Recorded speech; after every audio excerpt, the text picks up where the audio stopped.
शोएब जी, आवाज मिल रही है आपको? जी बताइए। जी शोएब जी, मजहब नहीं सिखाता आपस में बैर रखना, लेकिन ये कौन से मजहब के लोग हैं फिर जो इस तरीके से इतना जहर घोलने का काम कर रहे हैं, बिना कुछ सोचे समझे बार बार इस तरीके से टिप्पणी कर देना, बार बार ऐसे बयान दे देना।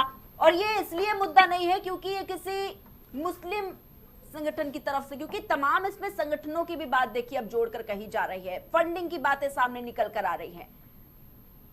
देखिए प्रिय जी, ऐसा है कि कोई भी मजहब हो या किसी मजहब की किताब हो, चाहे कुरान हो, चाहे गीता हो, चाहे बाइबिल हो, हाँ। किसी में दिखाई गई है, स्पीकर पर कर दिया आवाज आ रही, कि किसी भी मजहब की जो जैसे कुरान है, बाइबिल है, गीता है, किसी किताब में किसी के मजहब को बुरा या किसी इंसान को बुरा नहीं कहा गया है।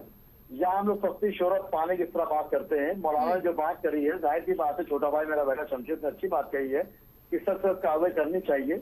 अब यहाँ पर जैसे भी विपक्ष पर उन्होंने मुद्दे को भड़का हो दिया था कि विपक्ष जो है सरकार को घेर रहा है, तो देखिए जब हमारे मुल्क के वजीर आजम मोदी जी जब उनके वजीर आजम बने थे तो 2014 में उन्होंने लाल किले से कहा था कि विपक्ष बहुत कमजोर है, काम करने में मजा नहीं आता है। विपक्ष आलोचना करता है तो काम करने में मजा आता है। तो विपक्ष अगर अपनी बात रख रहा है तो उससे तो बुरी बात नहीं, रखने उसका अधिकार है। अटल बिहारी वाजपेयी भी हमेशा इस बात को कहते थे विपक्ष अपनी बात रखना चाहिए, जिससे मुझे कुछ सीख मिलती है। और जहाँ पे जंतर मंतर पर बच्चों पर लाठें चलाई गई है वो निंदनीय है, पूरी दुनिया कह रही है, उसमें डिफेंस वाली बात नहीं है। जो लड़के मेरा भविष्य है उन पर गोलियां चला दी जाए, मार दिया जाए तो गलत चीज है, तो सियासी पहले दूसरा हो जाएगा, ये मजहबी मामला है। देखिए हमारे वहाँ ये है जैसा कि अभी आपने कहा कि उनके पीछे किसके हाथ हैं, मैं तो चाहता ही यही हूँ। आपको याद होगा यूपी में झांझुर बाबा था, जब उसके पर्दाफाश हो तो पता चला कहीं ना कहीं बड़े बड़े हाथ के पीछे सपोर्ट पे थे। तो ये मौलाना ने अभी कृष्ण जी को 5 वक्त की नमाज कहा तो भी मैंने मुखालफत करी। जो नहीं करते हैं वो कहीं ना कहीं निपटा दिए जाएंगे, मुखालफत करनी चाहिए, मैं आज भी कर रहा हूँ। लेकिन इनको पूछताछ होनी चाहिए, पूछताछ के पीछे प्रिया जी कम अज कम वो पर्दे खुलेगी जिनके पीछे इनके हाथ बढ़ रहे होंगे। और आप देखिए झांझुर बाबा के पीछे बड़े बड़े हाथ है, फंडिंग हो चाहे उन पर लब्बैक कहा जा रहा हो, लेकिन इनको ऐसा मंच ही क्यों दिया जाता है जब आप जान रहे हैं कि ये कुछ ऐसे मौलाना है जब वो बोलेंगे तो वो जहर ही उगलेंगे, उसके बाद भी इन्हें ऐसा मंच क्यों दिया जाता है? आपकी तरफ से कब कार्रवाई होगी? आप भी तो जाके शिकायत करें थाने में, आप भी तो उनके खिलाफ लिखित कार्रवाई की मांग कर सकते हैं। नहीं, ऐसा मंच देना ही क्यों जब जान रहे हैं कि ये पहली बार नहीं है, बार बार अगर ये कोई मंच इस्तेमाल करेंगे बोलने के लिए उससे वो जहर ही उगलेंगे, तो फिर इनको क्यों मंच दे रहे हैं आप? मैंने बिल्कुल सही कह रही हैं आप। देखिए होता क्या, इस तरह के लोग हैं, चाहे किसी समुदाय में लोग हों, हर समुदाय में इस तरह के लोग होते हैं। शोएब भाई, मैं आपसे भी एक मिनट मैं आपसे भी अपील करूंगा कि आप अधिवक्ता भी हैं और सोशल वर्कर भी हैं और मुस्लिम स्कॉलर बन के यहाँ बैठे, तो आपका भी ये धर्म है, आपका भी ये फर्ज है कि ऐसे लोगों के खिलाफ कार्रवाई करने के लिए आप भी थाने पर जाइए और आप भी मांग करिए कि ऐसे लोगों के ऊपर कार्रवाई की जाए। तब आप जाके जो है अपने समाज का धर्म जो है आपका माना जाएगा कि आप भी चाहते हैं कि इस तरीके का माहौल न बने। बोलिए। देखिए शमशेद भाई, छोटे भाई मेरे बहुत अच्छी बात कही इन्होंने। देखिए मैं एक बात आपको बता दूं, जो वकील थाने जाते हैं वो गलत करते हैं, वकील की हैसियत थाने जाने की नहीं है। जो वकील थाने जाते हैं अपने म्यार को खुद नीचे कर देते हैं। मुझे पहले आप मुस्लिम स्कॉलर भी हैं भाई साहब?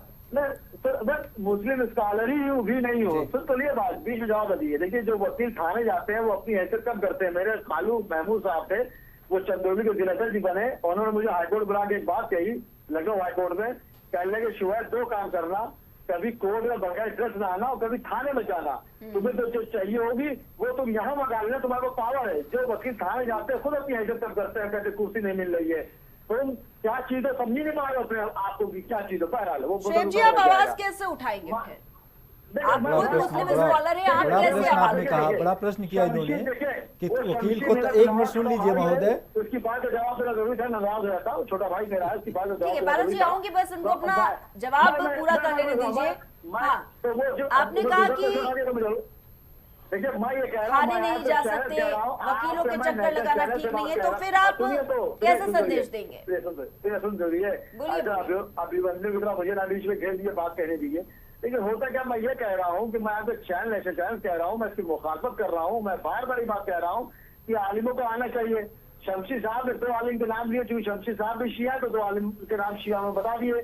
मैं ये शख्स नहीं बात नहीं कर रहा हूँ, एक गिरज नहीं भाई, यासुफ भाग भी मेरे करम फरमा है, मैं उनकी जूते सीधी करता हूँ, वो आप भी जानते हैं इस बात को। मेरा सीधे कहना है कि जितने भी आलिम बड़े बड़े हैं, बड़े नाम लिए, उनको आना चाहिए और इनकी मुखालफत करना चाहिए, क्योंकि ये लोग कह के निकल जाते हैं आम समुदाय, आम मुसलमान, आम हिंदू भाई पिस जाता है और जिसको नुकसान आज उठाना पड़ता है, जेल चले जाते हैं लोगों के बहकावे में और वे मलाई खाते हैं। तो मैं इसको फिर मुखालफत करता हूँ और आपको जुमे की और सावन की दिल की गहराइयों से मुबारकबाद देता हूँ, वज़ीर आज़म को देता हूँ और जितने रियासत के वज़ीर आज़म शुएब को मैं जी, सावन की मुबारकबाद देता हूँ। शुएब मैं जी, अपने प्रोग्राम पर जाता हूँ। ठीक है, मैं ठीक है, अकेला ठीक है। नहीं शुएब जी, चलाता। मेरा ये सवाल आपसे एक मैं छोटा सा अकेला सवाल नहीं है, चलाता, जाने का आप मंदिर इस बात मगर को मानते मैं हैं बताता कि हूँ। आम आदमी की आवाज को जब सुना जाता है या फिर किसी मौलाना के संदेश को, उसकी आवाज को सुना जाता है तो दोनों में फर्क होता है, दोनों के संदेश में फर्क होता है। अगर कोई आम आदमी रास्ते चल के बोल जाए तो उसकी बात का इतना महत्व नहीं रखा जाता जितना कोई मौलाना या फिर कोई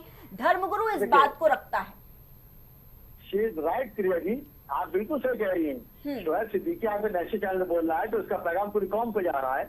उस तरह उस मौलाना ने जो बोला वो पूरी कौम पे जा रहा है, लेकिन उस मौलाना की कोई हैसियत नहीं। मैंने बार बार कहा कि मौलाना कह के मौलाना को गाली न दी जाए, दाढ़ी रखने वाला ना मौलाना तो नाली में। देखिए, हिंदू संगठन को ठेस पहुंची है, वो अपना काम कर रहा है, उसको जिस तरीके से सही लग रहा है वो अपना काम कर रहा है। भाई साहब, आप ही वो का थाने बयान भी था। जा रहा है, वो एफआईआर भी दर्ज करा रहा है, वो प्रदर्शन भी कर रहा है। इनको मैं आप बयान क्या याद दिला कर रहे दूं हो? कि आपने ही कहा था कि धर्म गुरुओं को आगे आना चाहिए। जब मैंने हाँ। बता दिया कि 2 मौलाना का बयान है तो आप कह रहे हैं कि उनको बोलने की क्या जरूरत है। मैं तो आपसे कह रहा हूँ, आपने कहा मैं कोई दलाली करने के लिए थोड़ी कह रहा हूँ कि आप थाने जाइए।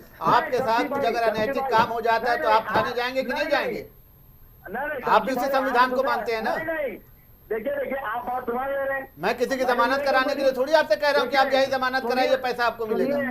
आप बात सुना रहे, मैंने ये नहीं कहा कि असुबह आपने कहा कि कोई भी किसी लायर को थाने नहीं जाना चाहिए, ये क्यों नहीं जाना चाहिए? आप मूवमेंट ना दिए बात को। अगर कोई सपोर्ट नहीं करेगा तो मतलब लोगों को कुछ मदद कैसे मिलेगी?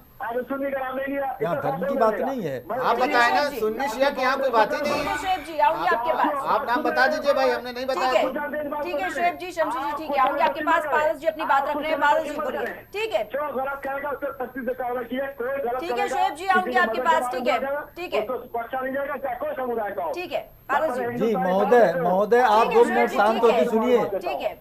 महोदय, आप 2 मिनट शांत होकर सुनिए। आपने भी एक शब्द कहा कि